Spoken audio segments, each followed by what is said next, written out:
자, 소유 활동을 하려면 소유하는 기간 동안에 활동해요. 그러면 야, 내가 부동산을 가지고 있어. 어떻게 이용할까? 만약에 토지라면 건물 등 지어서 개발 등을 하고요. 분양 임대해서 만약 임대 사업을 한다면 관리를 해야겠죠. 그래서 이렇게 이 세 가지를 우리가 소유 활동 그래요. 그래서 예전에 우리 암기시킬 때 이발관 이렇게 했습니다.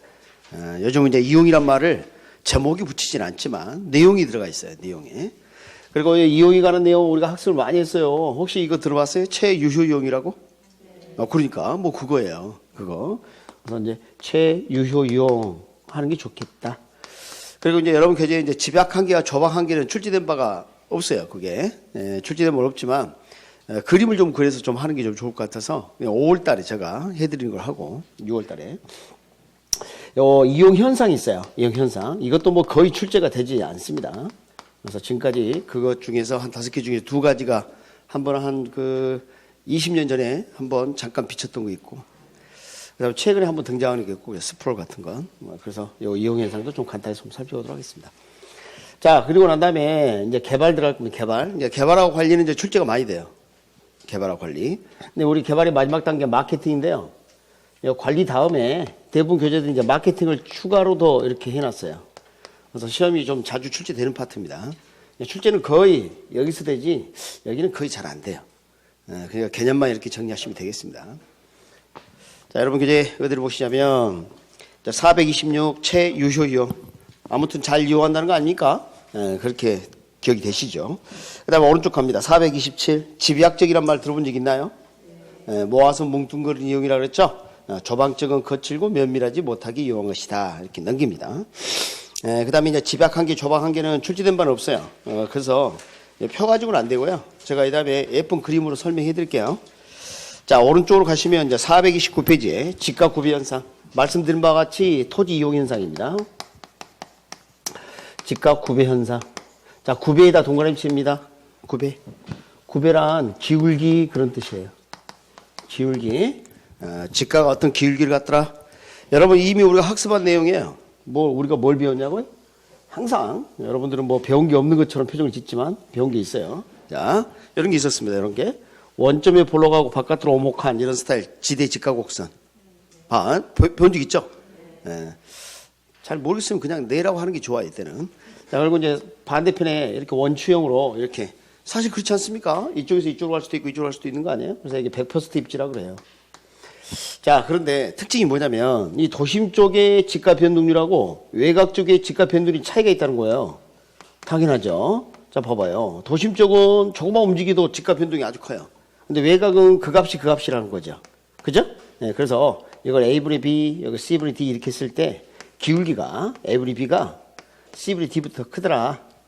집값 변동률이 도심 쪽이 더 크더라. 기울기가 더 가파르더라. 뭐 그런 겁니다.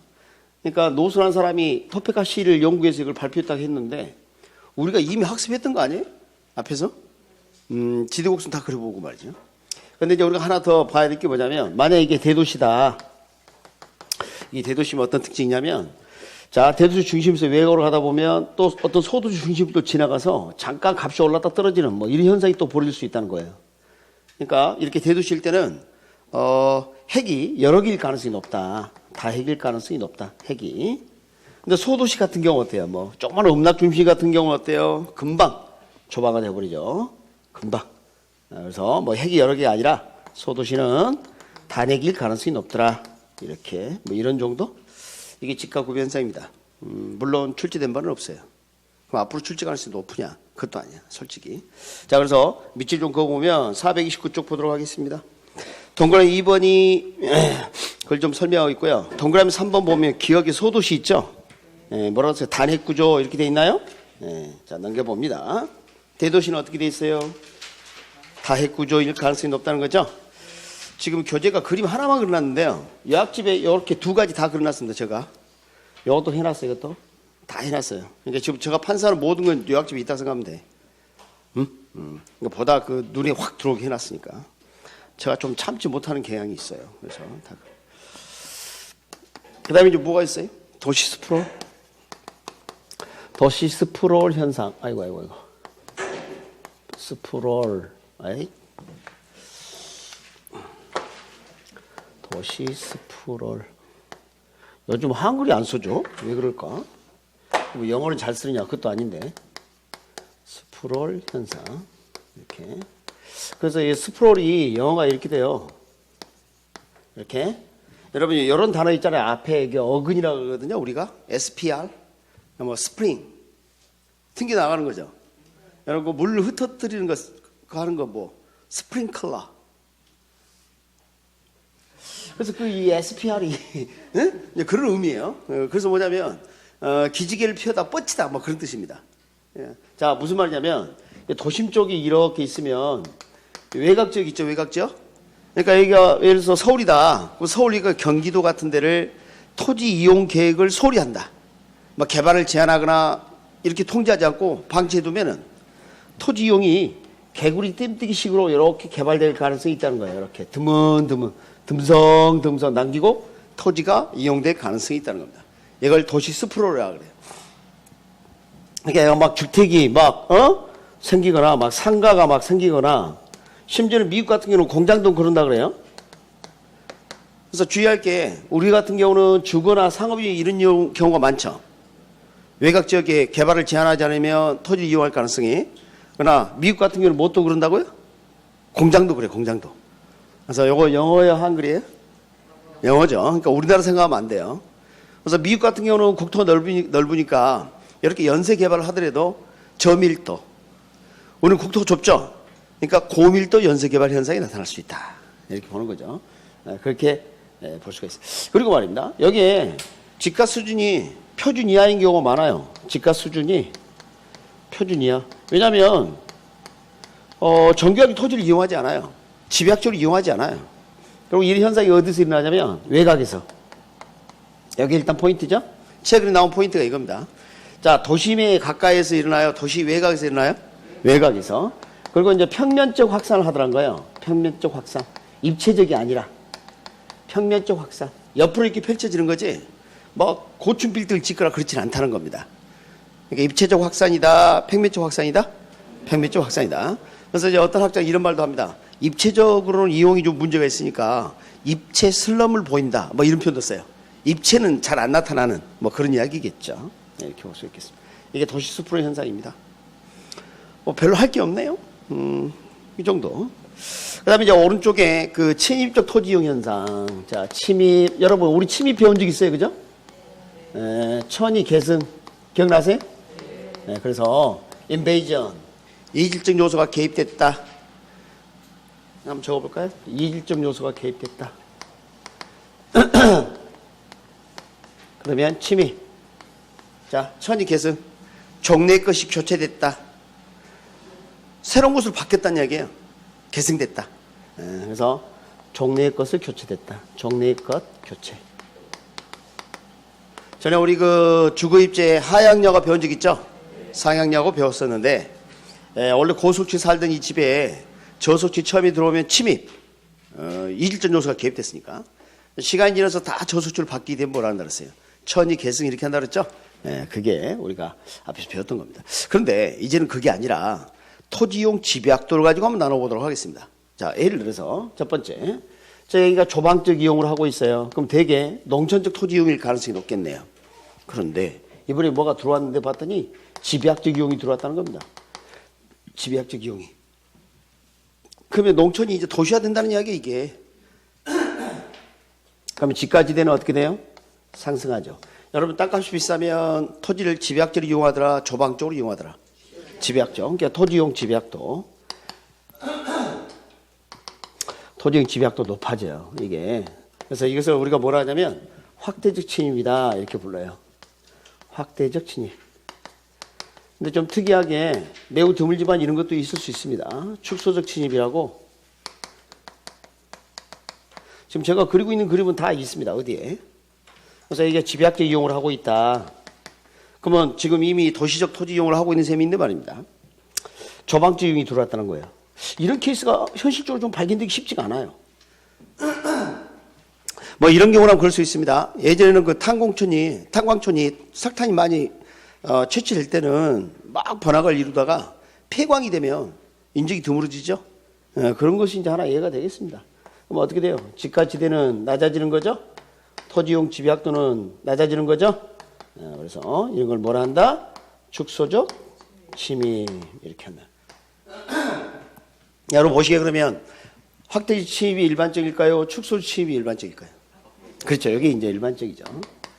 예, 두 가지로 우리가 구분해서 논의를 하지만 현실적으로 이건 잘 안 나타나고 이게 많더라. 침입. 자, 이제 또 여러분 교재 순서가 뭡니까? 그 다음에 직주분리. 예. 직주분리와 접근인 거죠. 자, 이것은 우리 뭐 중고등학교 때 많이 배웠던 거예요. 주의를 좀 해야 되겠습니다. 우리 주거분리 배운 적 있죠?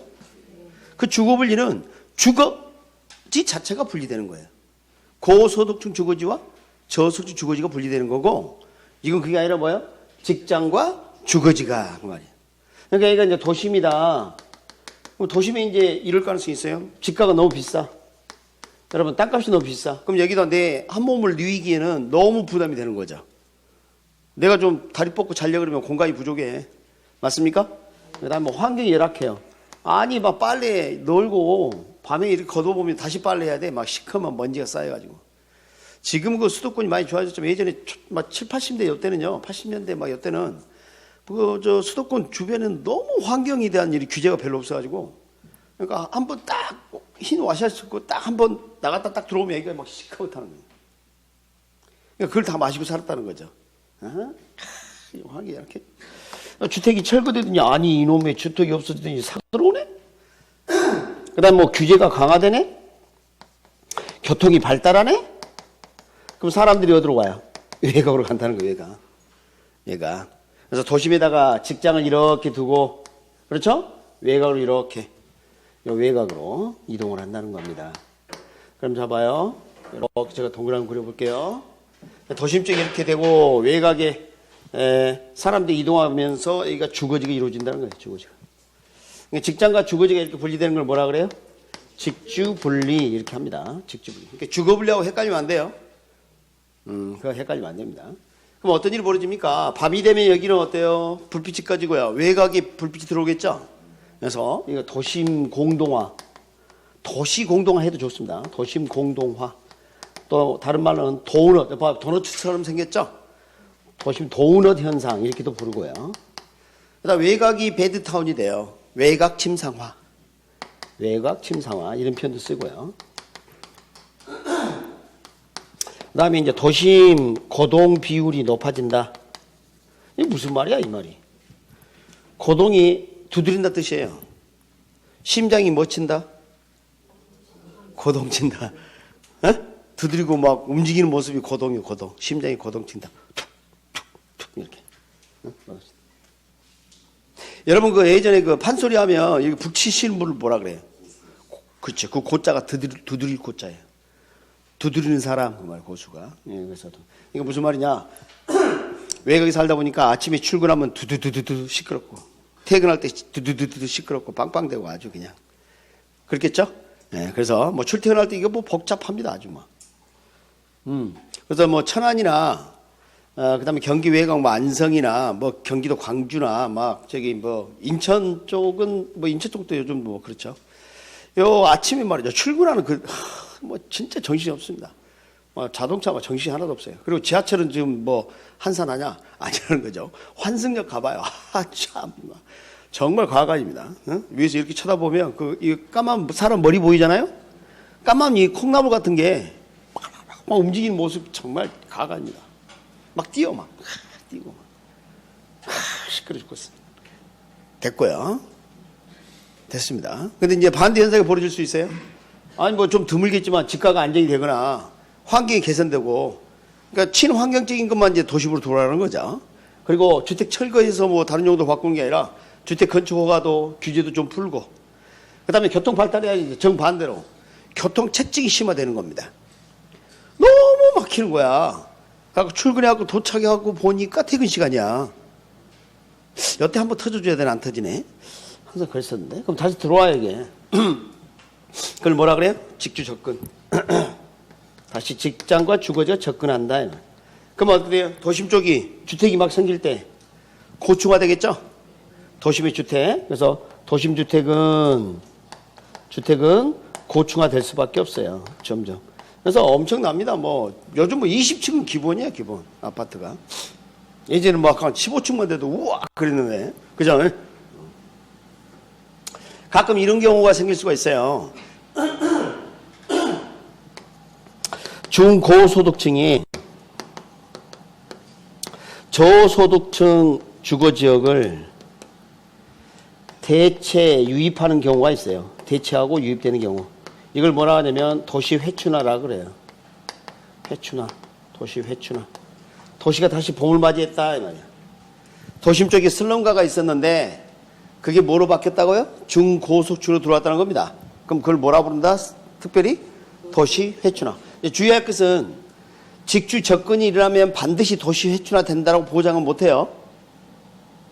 무슨 말 알겠어요? 꼭 그러는 건 아닙니다. 그런데 그 과정에서 이런 일이 생기면 특별히 도시 회춘화라고 부릅니다. 자, 이제는 한계지 집가법칙 나와 있겠네요. 자, 여기서 말하는 한계지는 전에 우리 그 리카도 차익지대에서 배웠던 생산성이 매우 낮은 토지, 그거 아닙니다. 이것은 그게 아니고 바운드랜드라 해서 끝자락 택지 끝자락. 그래서 택지용의 최원방권, 일정 지점과 시점을 기준으로 바라볼 때 택지 이용의 최원방권. 제가 방금 일정 시점과 지점이란 말을 썼죠. 안 그러면 계속 변하기 때문에 분석할 수가 없어요. 계속 변하는 겁니다. 그래서 이제 예를 들어서 여기가 택지 지역이다. 그러니까 여기가 뭐 임지 지역이고 농지 지역이다 쳐보자. 택지 중에서 이 끝자락, 이걸 뭐라 한다? 한계지로 한다며. 이것을 한계지. 여기서 이제 교통이 발달하면 더 원방으로 이동할 수가 있습니다. 교통체계가 개선되면. 그래서 만약에 교통체계가 개선돼서 원방으로 이동하는데 토지 이용 계획을 소홀히 하면 아까 도시수 프로 같은 게 또 생길 수도 있고 그래요. 외곽으로 확대돼 가면서. 그럴 수 있겠죠. 그런 걸 좀 생각할 수가 있고. 그 다음에 이 땅값이 너무 차이가 나요. 여긴 택지고 여긴 농지란 말이죠. 그래서 가격 차이 너무 심해요. 그래서 이걸 우리가 단절지가 이렇게도 부릅니다. 단절지가. 지가가 단절됐다. 그냥 낭떠러지처럼 툭 떨어지는 거죠. 단절지가. 이런 표현도 씁니다. 그 다음에 이제 뭐 여러 가지가 있는데, 이제 이렇게 한번 봐보죠. 야, 너 어디 살아? 나 여기 살아. 그래? 너는 어디 사는데? 나 여기 살아. 봤더니 말입니다. 요 집은 자기 집이라는 거예요. 자가야, 자가. 또는 지가라고 합니다. 지가, 자기. 지분하면서 지가라고 쓰고, 여기는 차가, 임차해서 사는 집. 차가. 그러니까 차가의 한계지보다 더 원방에 위치하는 경향이 있더라. 그러니까 남의 집에 살면서 저 멀리 끝까지 가지는 않더라는 겁니다. 내 집이니까 이렇게 멀리 살지. 뭐 어떻게 비슷하죠? 그렇죠. 뭐 너무 스트레스 받지 말아요. 출제 가능성이 거의 없어요. 그냥 한번 들어보세요, 그냥. 그럼 자, 봐요. 초기에 한계지가 됐다. 그 말은 무슨 말이에요? 농지나 임지가 택지로 바뀌었다는 거죠? 그럼 집가 상승률이 매우 높겠죠? 그렇지 않겠어요? 처음에 막 농지가 택지로 보면 확 값이 오르지. 그럼 20년 전에 한계지하고 지금 최근에 택지로 바뀐 신한계지하고 어떤 게 집가 수준이 높을까요? 최근 게 높겠지. 그런 거 적어놔서 그런 거. 뭐요, 그게. 뭐 시험이 나오겠어요? 나온 적 없고요. 나올 가능성 거의 없어요.